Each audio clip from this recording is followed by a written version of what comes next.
नमस्कार, मैं अंशु। आप आशा करती हूँ कि आप सब कुशल पूर्वक होंगे।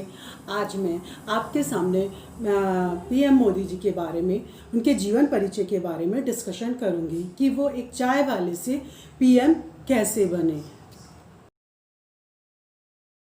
मोदी जी का जन्म 17 सितंबर 1950 में हुआ। उनके पिताजी का नाम दामोदर दास मोदी था। उनकी माता का नाम हीराबेन है।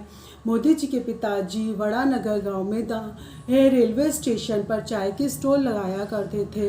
उनकी माता जी घर का बर्तन मांजा करती थी। वो मोदी जी अपने पिताजी की चाय बेचने में मदद किया करते थे। सन 1961 में जब भारतीय और चीन में युद्ध हुआ था तो सैनिकों की मोदी जी ने छोटे से ही आयु में काफ़ी सेवा की थी। उनके लिए चाय लेके गए थे, खाना लेके गए थे। 61 और 62 में मोदी जी थे जो बचपन से ही काफ़ी शरारती भी थे और बहुत स्ट्रांग भी थे। एक बार क्या हुआ कि वो तालाब में जो घर के पास था वहाँ पे से मगरमच्छ का छोटा बच्चा उठा लाए और लाके उन्होंने घर माँ के पास लाए। तो माँ ने उनको समझाया, बेटा तुम ऐसे उसको ले आए, अगर तुम्हें कोई ले जाए तो तुम्हारी माँ को कितना दुख होगा। तो माँ के समझाने पर वो उस मगरमच्छ के बच्चे को वापस तालाब में छोड़ आए। मोदी जी लोगों की मदद करना बचपन से ही उनकी इच्छा होती थी, लोगों की हेल्प करने की। मोदी जी ने 8 साल की उम्र में आरएसएस ज्वाइन कर लिया। आरएसएस मतलब राष्ट्रीय सेवा संघ। राष्ट्रीय सेवा संघ ज्वाइन कर लिया। वहाँ उनके पॉलिटिकल गुरु जो बचपन के पहले गुरु थे, ये लक्ष्मण द्वार ईमानदार, उन्होंने जो है मोदी जी को समझाया। जो पीछे लाइन में खड़े हुए थे उन्हें आगे किया और उन्हें नोटिस किया कि ये बड़ा होकर बहुत बड़ा नेता बनेगा। मोदी जी बचपन से ही पढ़ाई में तो एवरेज थे, लेकिन वाद विवाद प्रतियोगिता में, नाटक में हमेशा फर्स्ट आते थे, हमेशा पार्टिसिपेट लेते थे।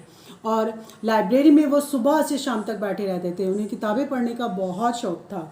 मोदी जी को किताबें पढ़ने का तो बहुत ही शौक़ था। और मोदी जी जैसे जैसे धीरे धीरे बड़े हुए तो उनका मन जो है अध्यात्म की ओर झुकने लगा। तो उन्होंने 17 साल की उम्र में घर छोड़ दिया और हिमालय पर चले गए। हिमालय में गए, वहाँ पर वो रामकृष्ण मिशन में रहे, मठ में रहे, ऋषिकेश रहे और जगह जगह घूमे फिरे, जिन पे उनका जो है स्वामी विवेकानंद जी की बातों का उन पर काफ़ी असर हुआ, काफ़ी प्रभाव पड़ा। 2 साल बाद फिर जब वो घर लौट के आए, 1967 में गए थे और 1969 में वापस घर लौट के आए थे। तो उनकी माँ ने उनसे शादी के लिए कहा, वो शादी के लिए तैयार नहीं हुए और वो घर छोड़कर अहमदाबाद चले गए। अहमदाबाद में वो अपने चाचा जी के साथ रहने लगे। वहाँ चाचा जी के साथ रहे और वहाँ भी उन्होंने चाय बेची। गीता मंदिर के पास ही आरएसएस का हेडक्वार्टर था। आरएसएस के इंचार्ज जो थे केशव भाई पटेल और शंकरलाल वाघेला थे। वहाँ पर आरएसएस के हेड थे। मोदी जी जब चाय बेच रहे थे तो उनके बचपन के गुरु जो थे लक्ष्मणदास मानदार, उन्होंने उनको सलाह दी मोदी जी को कि वो आरएसएस ज्वाइन कर ले। तो उनकी सलाह पर मोदी जी ने आरएसएस ज्वाइन कर ली। वो वहाँ पर चाय भी पिलाते थे और वहाँ का काम भी करते थे। सुबह 9 बजे से लेकर रात तक बहुत मेहनत करते थे। उनकी मेहनत को देखकर वहाँ के सब लोग काफ़ी प्रसन्न थे। तो केशव भाई पटेल और शंकरलाल वाघेला ने बीजेपी के प्रचार का जो जिम्मा जो है वो मोदी जी को सौंपा कि वो पम्पलेट सारे में डिस्ट्रीब्यूट करें। लेकिन उस समय जो था इंदिरा गांधी जी का राज चल रहा था। पम्पलेट बीजेपी का प्रचार करना बहुत मुश्किल था, क्योंकि जो भी बीजेपी का प्रचार करेगा जेल में डाल दिया जाएगा। लेकिन मोदी जी ने कभी सरदार का वेश बदल के, कभी साधु का वेश बदल के बीजेपी का खूब प्रचार किया और जिसमें वो सफल भी हुए। उनकी काम की सफलता को देखकर उनको रैली का ऑर्गेनाइज़र बनाया गया। उस समय रैलियां बहुत निकलती थी। तो जो रैली सोमनाथ मंदिर से लेकर अयोध्या नगरी तक राम भगवान राम के नाम की रैली निकल रही थी, जिसमें उन्होंने बीजेपी का काफ़ी अच्छा प्रचार किया, बहुत प्रचार किया। और उसमें जो रैली का ऑर्गेनाइज़ किया उन्होंने बहुत अच्छा किया। वो जो था, जैसे रैली निकालते थे तो वो बीच बीच में लोगों को जानने के लिए, समझने के लिए चले जाते थे। सब लोग खाना खा रहे हैं, एंजॉय कर रहे हैं, बात कर रहे हैं काम के साथ साथ। तो लेकिन वो ये सब भी नहीं करते थे, तब भी वो लोगों के पास लोगों से मिलने चले जाते थे।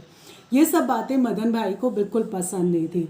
जब मदन भाई ने उनकी कंप्लेंट अडवाणी जी से की, अडवाणी जी ने उन्हें बहुत डांटा, लेकिन मोदी जी बहुत इंटेलिजेंट थे, बहुत शार्प माइंडेड थे। मदन भाई ने फिर भी उन दोनों में मनमुटाव हुआ, लेकिन बाद में सुलह हो गई। सुलह हो गई।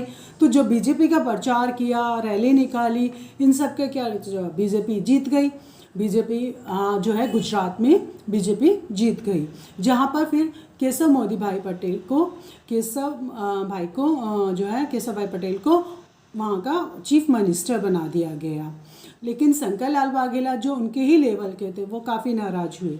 तो उनके नाराज़ होने पर मोदी भाई उनको बहुत मनाया। तो उन्होंने कहा कि पहले मोदी को यहाँ से भेज दो। तो उन्हें लगता था मोदी बहुत इंटेलिजेंट है, इनके बाद फिर मोदी बन जाएगा। तो मोदी को दिल्ली भेज दिया गया। लेकिन उसी साल गुजरात में बहुत बाढ़ आई, अकाल पड़ गया। तो यह सब हालत काफ़ी ख़राब हो गई। और फिर उसके बाद केशव भाई की भी हालत काफ़ी ख़राब हो गई। तो मोदी जी को वहाँ का गुजरात का चीफ मिनिस्टर केशव भाई पटेल की जगह रिप्लेस कर दिया गया, मोदी भाई जी को बना दिया गया। मोदी जी ने गुजरात की खूब सेवा की। और जो 2002 में वहाँ पर वोट डली गुजरात का नेता कौन बनेगा। तो गुजरात के नेता कौन बनेगा, इसमें क्या हुआ, उन्होंने सबने वोट, जो जनता थी वहाँ की जनता गुजरात की, तो उन्होंने सबने वोट मोदी जी को दी। मोदी जी वहाँ के चीफ मिनिस्टर बन गए। मोदी जी चीफ मिनिस्टर बने। लेकिन कुछ लोग होते हैं जिन्हें नहीं पसंद होता, तो उन्होंने क्या किया, रेल के डिब्बे में 2 रेल के डिब्बे बंद करे और लोगों को जला दिया। करीब 60 लोग मारे गए। इस बात पे नाराज़ होकर अडवाणी जी ने मोदी जी से इस्तीफ़ा मांगा। अडवाणी जी को लगा ये सब मोदी जी ने करवाया है, लेकिन मोदी जी ने नहीं करवाया था, जैसे कि बाद में छानबीन करके पता चला था। और मोदी जी जब सब जनता के सामने इस्तीफ़ा जब स्पीच दे रहे थे, उस समय हालात को देखते हुए उन्होंने इस्तीफ़ा दिया। तो जनता ने मना कर दिया कि इनका इस्तीफ़ा मंजूर न किया जाए, हमारे नेता मोदी जी ही बनेंगे।